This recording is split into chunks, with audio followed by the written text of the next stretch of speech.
the major master chronology of the Old Testament historical books.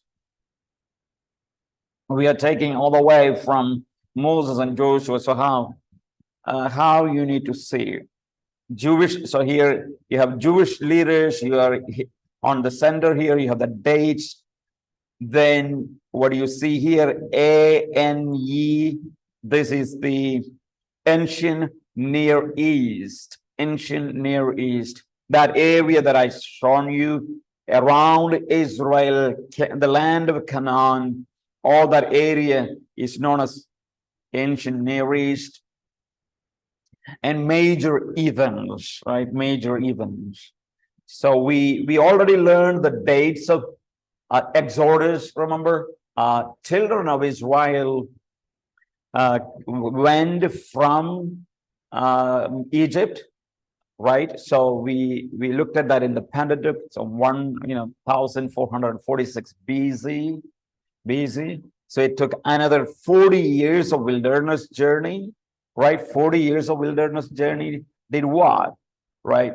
After 40 years, they entered to the land of Canaan, where there was conquest, right? So, yes, and that was a time, it was a time of Joshua, remember? And what you read is the Neo-Hittites were dominant in this area, right? Then we see the period of Judges, right? Some of the names are given there. Not able to give all the names.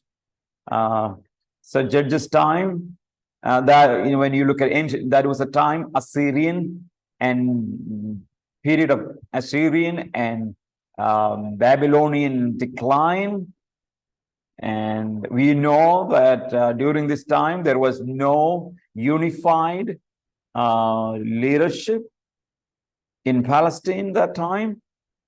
Then as you go, you have in 1250 BC, you have Deborah, Barak. Those are famous people in the book of Judges. And when you come to the Canaan, you have Shalmaneser first.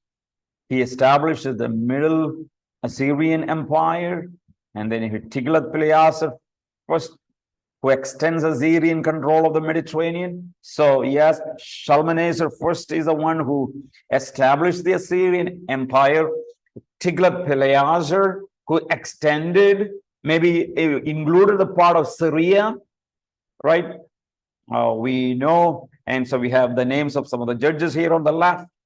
And then you have, as you come, you see Jephthah. These are all various judges, and time is given there, right?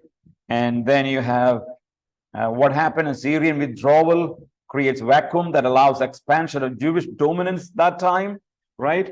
What happened? Israel were able to get more land. Then we see united monarchy, right? United monarchy. That means, what is united monarchy means? Israel was one nation. Let me show you one picture here.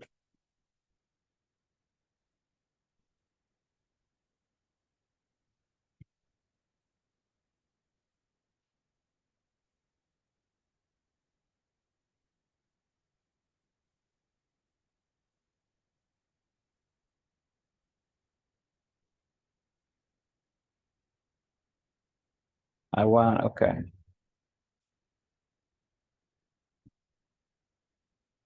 If you look at this picture, a divided nation. So if you look at Israel as whole, there was a time that it was just one, right? Like one nation. All what you see here, now this is divided into two. First, all this area was one, so that is sort of united monarchy, right? Then after Solomon, the kingdom was divided into two, right? And so what happened? This is the northern kingdom, This is the southern kingdom, right? So there are about 10 northern tribes, about 10 here. There are 10, right? And sorry, and maybe 2.5, maybe here in the Judah. So that's how this was divided. So when I say united monarchy, it is just everything together. Divided monarchy means this, with the two colors. Please keep that in your mind as I say, so that you have little more understanding or clarity. Oh, sorry. Clarity on what I am talking here. Okay, so united monarchy, you have Saul, David, and Solomon, 3 kings. All right, they all ruled the entire kingdom, entire nation Israel. In 1050, Saul was anointed as king, and 1025, David was anointed, and 1010, Saul died. Saul died. All right. Now David comes in about that time, 1003 BC, a significant time. David seizes Jerusalem, and you know that he was anointed as a king very early, but he got Jerusalem after some years. And we also have to understand who were the prophets at that time. When Saul was there, it was Samuel the prophet. And then you have Nathan the prophet. Nathan. Remember, Nathan is talking to whom? David, when David committed sin. All right, so they were the prophets. So it was around this time, 1000 BC, 1000 BC. So that means you have about exactly another 1,000 years over, Jesus Christ comes to the scene, right? And then divided monarchy. All right, you have Judah and Israel. Israel is north and Judah is south. So kingdom was divided in 931, right? The monarchy divides this time. Please understand. Who are the prophets that time? Ahijah, Shemaiah, and Iddo were known to be prophets at that time. Then as you come, right? As you come, you will see Jehoshaphat and Jehoram are also becoming king. And you have, this is Judah. In Israel, in the northern kingdom, Elal, Zimri, Omri, Ahab. Remember, Ahab is a very famous person. Ahaz and Ahaziah. Yes. And look at the prophets here during this time. Azariah, Hanini, Jehu, and Elijah. They were all prophets. And what happened this time? In the Canaan area, in the Assyrian, who are in the north of the Israel, spike of Assyrian power under Ashurbanipal II and Shalmaneser III. What happened?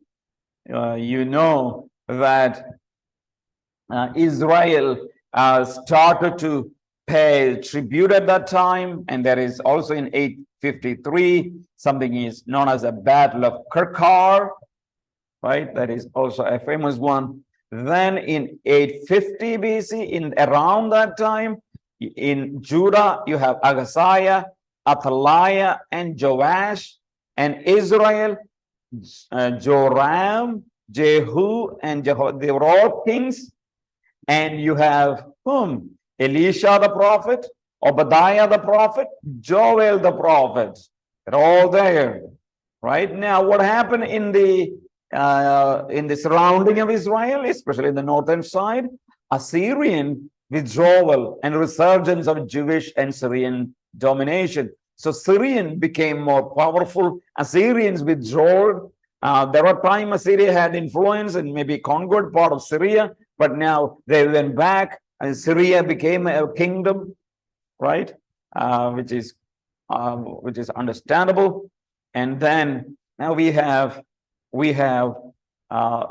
in 800 BC, in 800 BC, we have Amaziah, king of Judah, Uzziah, king of Judah, right? They are all ruled in that around that time. In Israel, you have Jehoash, Jeroboam II, Zechariah, Shalom. They are all kings of Israel, right? Kings of Israel, the northern kingdom. And you have prophets like Jonah, right? And Amos and Hosea, right? Hosea. And then you have around, from 800 to 750, around this time, you have Jotham, Ahaz, Hezekiah. They're all Judaistic king. Menahem, that is Pekahiah, Pekah, and Hoshea, right? They were all there. Who are the prophets? Isaiah, Micah. Now remember Isaiah. Isaiah chapter 6 says, in the year King Uzziah died, right? God is calling Isaiah. So Isaiah actually rules after, Isaiah comes and he begins to prophesy after the death of Uzziah. And what happened here in the other side, in the surrounding of Israel? Assyrian expansion, the zenith of Assyrian expansion under Tiglath-Pileser III and Sargon II and Sennacherib, Esarhaddon, and Ashurbanipal II. These are all Assyrian kings who were in the climax of power by this time, all right, about that 100 years. And you know that Assyria attacks Damascus, Assyria sacks Samaria. Remember, this is the time, 722 BC, right? 722 BC is the time Assyria invade the northern kingdom of Israel, right? Invade. So that's what we happened. They attacked Samaria. And yeah, in 701, they tried to take siege of Jerusalem, but could not actually. So you learn that. Then we look at, so the northern kingdom is no more after Hoshea because Assyrian came and invaded. No more. Then but still you have Manasseh left in Judah, right? Judah around this time period. And what happened? Assyria sacks Babylon, attacks Babylon. Assyria attacks Thebes king, right? So that these are all some of the story that happened in the biblical times.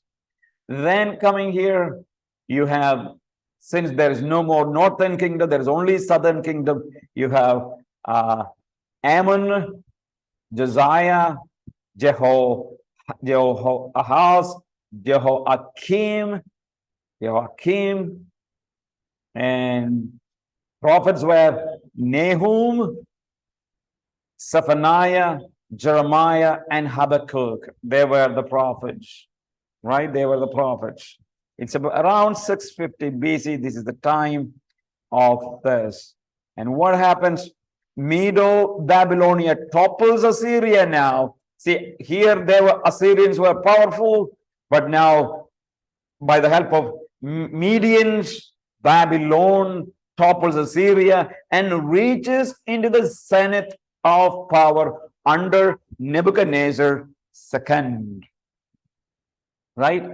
And so then there are few battles, fall of Nineveh, right? Fall of Nineveh and battle of Carchemish all happens at that time, right? And what happens? Then around 600 BC, 600 and below, you have Jehoiachin and Zedekiah. And most scholars says this is the time that under Zedekiah, yes, Nebuchadnezzar invaded Jerusalem, right? So Daniel and Ezekiel were the prophets at that time. And in 586 BC, Jerusalem fell to Nebuchadnezzar. 580. So by that time, yes, Jerusalem is fallen, right? So you see Daniel and Ezekiel prophesies against it.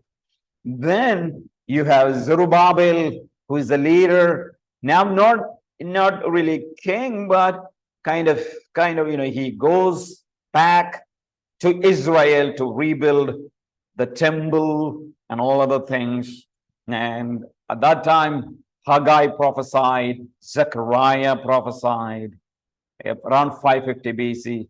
This is known as period of Persian dominance, right? After Nebuchadnezzar, remember Media and Persia, they came. So Persia in 539 BC, Persia seizes Babylon, right? And 536 BC, the decree of Cyrus came to send it to Jewish people, go back to your land, to Israel, to Jerusalem, right? So you see, under the leadership of Zerubbabel, they go, and 520 BC, the temple work resumes. The temple that is being destroyed began to rebuild. And in 516, temple completed. Then around after 500 BC, you have Esther. Remember Persia? She became the queen of a Persian king. You know the story. Then you have Ezra also coming, right, for rebuilding the gates, walls, things like that. Then you have Nehemiah also. Ezra and Nehemiah were all at that time working there, leading Israel, leading Jewish people in not only building the temple, but building Jerusalem city.